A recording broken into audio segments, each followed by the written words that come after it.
नमस्कार, मैं प्रोफेसर अमिताभ बनर्जी यूएचओ का चेयरपर्सन हूँ। हम लोग कुछ-कुछ मुद्दे आप तक पहुँचाते हैं जो कि हमारे स्वास्थ्य के लिए बहुत महत्वपूर्ण है और क्यू वाइव हमारे मीडिया पार्टनर है। तो आज हम एक ऐसा आपको समाचार बताएँगे या ऐसा कुछ हम जो कि कोई ज़्यादा आजकल बात नहीं कर रहा है और शायद बात नहीं करेगा, जो कि अभी का जो महामारी खत्म हुआ, कोविड पैंडेमिक, उसका ओरिजिन कहाँ से है, अभी तक रहस्यमय था। पहले तो था कि वेट मार्केट से आया, जानवरों से आया वगैरह। उसके बाद कई ये हुए, डब्ल्यूएचओ ने बोला नहीं ऐसा जानवरों से है, इसका कोई लैब ओरिजिन नहीं है। कुछ लोगों को शंका हुआ था कि क्या ये लैब से है? और लैब में फिर एंथनी फॉची ने बोला ये तो बिल्कुल आउटलैंडिश है, ऐसा तो हो ही नहीं सकता। हमारे दो खुद भारत के दो वैज्ञानिक थे, उन्होंने भी जो सीक्वेंस देखा था, जीनोमिक सीक्वेंस वगैरह, वो देख के उन्होंने बताया था कि हो सकता है ये लैब में इसको मैनिपुलेट किया है, तो उनके पेपर को रिट्रैक्ट भी करा दिया था। उसके बाद फिर कुछ महीने पहले उनके जो इन्वेस्टिगेटिव अथॉरिटीज थे यूएसए के, उन्होंने लोगों को क्या शक था पहले कि अगर वो जानवरों से नहीं आया, नेचुरल इवोल्यूशन से नहीं आया, क्योंकि जानवर में आज तक कहीं ऐसा वायरस लोकेट नहीं हुआ। अगर जानवर से स्पिल होता तो जानवरों में पूरा सैचुरेट होकर फिर इंसान में आता, तो ऐसा कभी मिला नहीं। उसके बाद फिर क्या हुआ कि दूसरा ये था कि लैब से आया है और वुहान लैब से आया है, चाइना। चाइना को ऊपर पूरा दुनिया का उंगली चाइना की तरफ घुमा दिया गया। पर बात और सनसनीखेज है। एक किताब निकला जिसका लेखक है जिम हैस्लेम। जिम हैस्लेम का किताब है कोविड ओरिजिन्स, और उन्होंने पूरे सबूत के साथ, जो कुछ सबूत है तो ऑनलाइन मिल जाएंगे आपको, कई सबूत के साथ उन्होंने बताया है कि ये अमेरिका में ओरिजिन हुआ है इसका, और यूनिवर्सिटी का भी नाम बताया है, यूनिवर्सिटी ऑफ नॉर्थ कैरोलिना। और काफी लंबी कहानी है, मैं इसका मुद्दे वाली ये देखिएगा, ये बोला कि आप लोग भी जाके देख सकते हैं। ये डरपा साइट है उनका। डरपा उनका अमेरिकन डिफेंस, एक्चुअली ये डिफेंस के लिए बना रहे थे, और कोई ये defence advantage research project agency DARPA, DARPA DARPA है। इनका एक 2017 या 2018 को एक डिफ्यूज ग्रांट के नाम पे है। ये देखिए प्रपोजल 1, अगर आप आप ऊपर लिखा है project defusing the threat of bat borne corona viruses.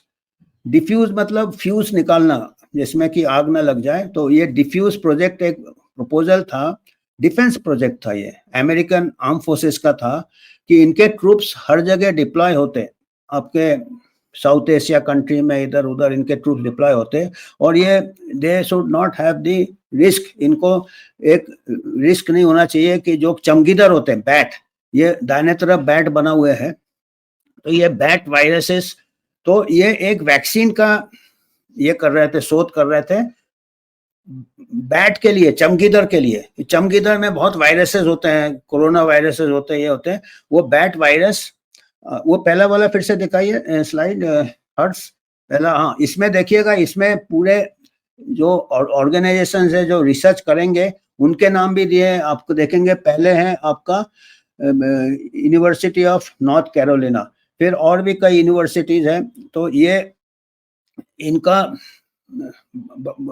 एक ग्रांट के लिए एक प्रपोजल था, जिसका कि ये दरपा पेंटागन वगैरह के बाजू में ही है। ये पेंटागन जो अमेरिकन आर्मी का जो ये है हाई कमांड है, काफी इन लोग एक्टिविटीज करते हैं।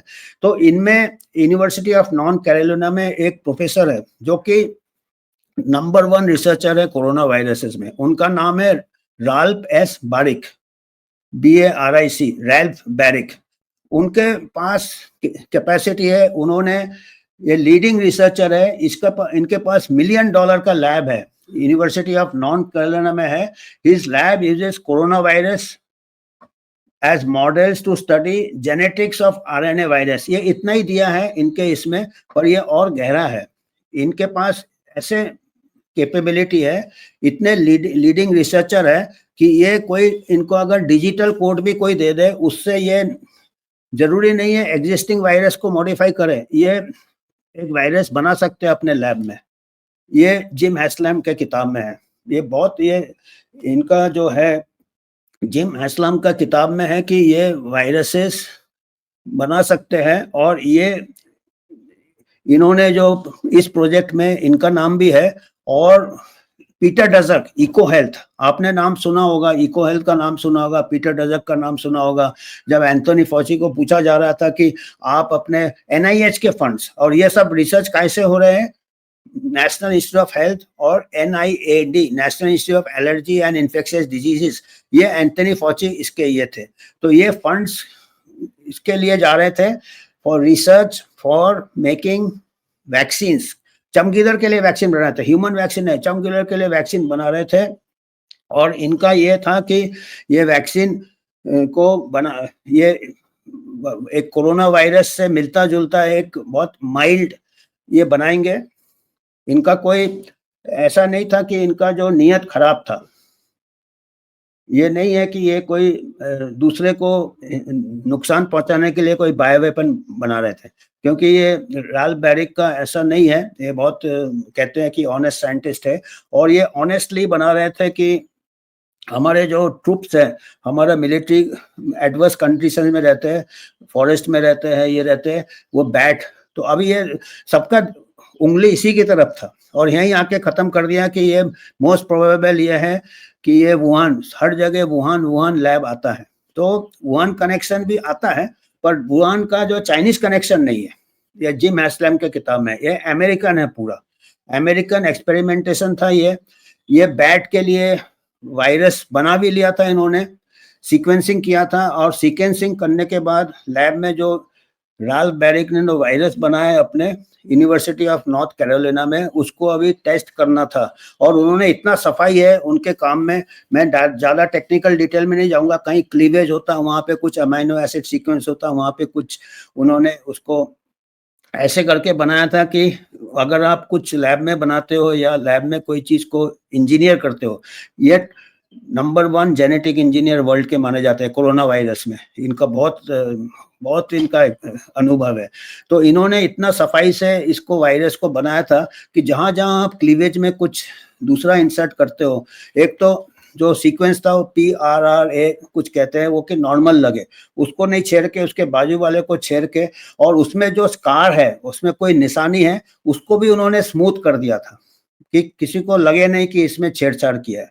ये इसलिए नहीं किया था कि किसी को कोई कॉन्स्पिरेसी कर रहे हो या किसी का, ये इसलिए किया था कि ये जो बैट में इसको सर्कुलेट करेंगे, वायरस को एरोसॉल देंगे उनके केव्स में, तो उसमें क्या है कि जो बैट्स का जो इम्यून सिस्टम है उसको भी लगे कि ये नेचुरल वायरस है, so that gives a natural उनका एंटीबॉडी रिस्पॉन्स हो। तो इनका मकसद यह था कि जितने भी ये अगर ऐसे हम वैक्सीन्स बना ले जो हम एरोसॉल में देख सकते हैं, और जितने चमगीदड़ है अपने जहाँ जहाँ हमारे ट्रूप्स डिप्लॉय होंगे, वहाँ पे हम एक प्रकार से जो कोई भी वायरस सर्कुलेशन होगा, कि कोरोना से दूसरे भी मिलते जुलते वायरस सर्कुलेशन होंगे चमगीदड़, ये वो फैलना बंद हो जाएंगे, चमगीदड़ में हर्ड इम्यूनिटी आ जाएगा, तो हमारे ट्रूप्स भी सुरक्षित है। ये मतलब प्रपोजल में ये है, 75 पेज का प्रपोजल है, आप देख सकते हो वेबसाइट में। तो ये कर रहे थे। इनके फिर और भी कोवर्कर्स थे, इनके सहयोगी थे। एक सहयोगी ड्यूक यूनिवर्सिटी में थे, सिंगापुर में थे। ड्यूक यूनिवर्सिटी अमेरिका में भी है, ड्यूक यूनिवर्सिटी का सिंगापुर में भी एक ये है उनका ब्रांच हो या जो भी है। तो एक डैनियल लेडी थी, ये डैनियल एंडरसन नाम था। तो she was working in Singapore.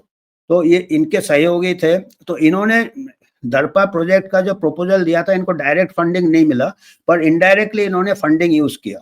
और किसका फंडिंग यूज किया? अमेरिकन टैक्स पेयर्स का फंडिंग यूज किया।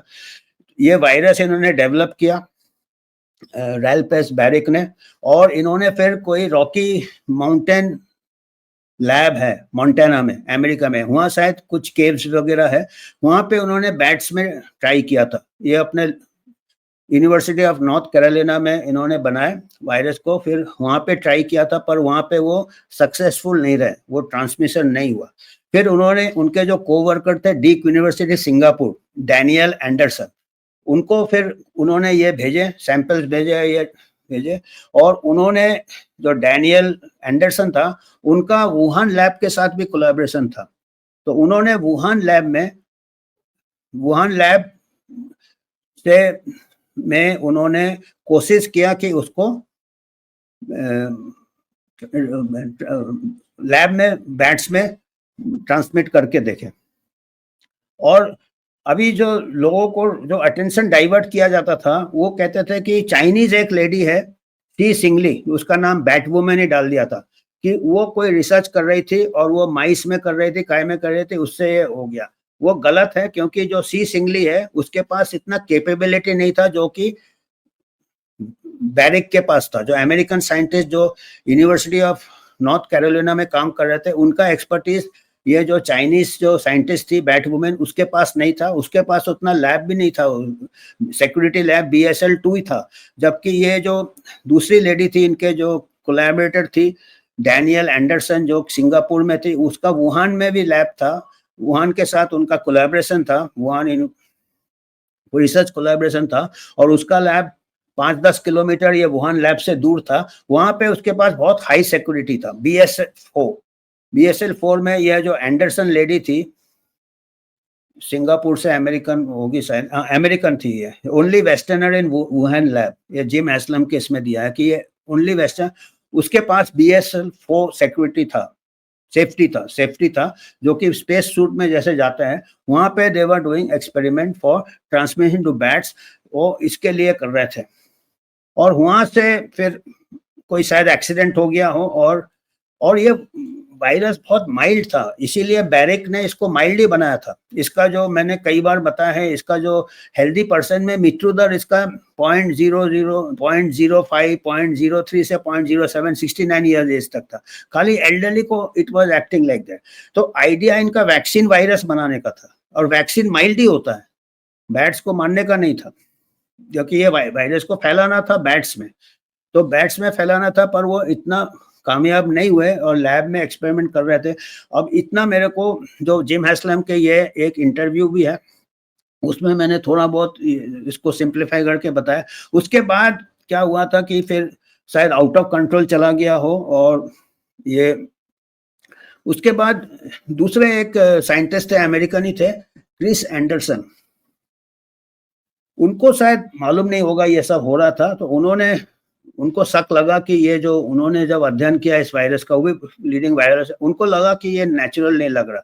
उन्होंने फिर FBI को शायद इन्फॉर्म करने जा रहे थे ऐसा। उसके बाद फिर सब एंथनी फॉची वॉची सब एक्टिव हो गए, फिर जेरेमी फरार, ये जितने पीटर डसक, कई कॉरेस्पॉन्डेंट से कुछ मेल हुए, इसको जैसे तैसे इसको दबाया जाए, क्योंकि ये दबाना इसलिए है कि ये अगर अमेरिका गवर्नमेंट ही फंड से नया कोरोना वायरस बना है और अमेरिकन लैब में बना है, तो ये तो बहुत बड़ा, मतलब कबूल करना मुश्किल होगा अमेरिकन को। अमेरिकन तो पावर में है, आप देख रहे हो, वो चाइना के ऊपर सब उंगली उठा रहे, और चाइना के साथ भी वुहान लैब के साथ भी कोलैबोरेशन था, रिसर्च कोलैबोरेशन हो क्या, बहुत फंड्स मिलते हैं, मिलियंस ऑफ डॉलर्स फंड्स मिलते हैं, बहुत फंड्स मिलते हैं ये इस टाइप के रिसर्च के लिए।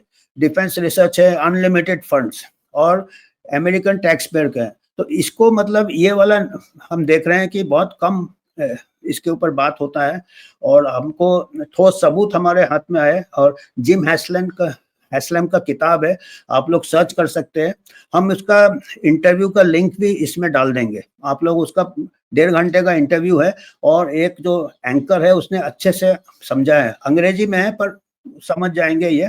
तो हमको ये आपके सामने लाना था। तो आज के लिए इतना ही है, और आपको अगर कुछ UHO को कुछ आप योगदान देना चाहते हैं तो आप इस QR कोड में दे सकते हैं। हम एक रजिस्टर्ड बॉडी है जो कि जनहित में आपको हेल्थ के बारे में जानकारी देना चाहता है। कोई हम फार्मा इन्फ्लुएंस में नहीं आना चाहते, कोई पॉलिटिकल इन्फ्लुएंस नहीं आता, जस्ट क्राउड फंडिंग। तो आज के लिए इतना ही, धन्यवाद, थैंक यू।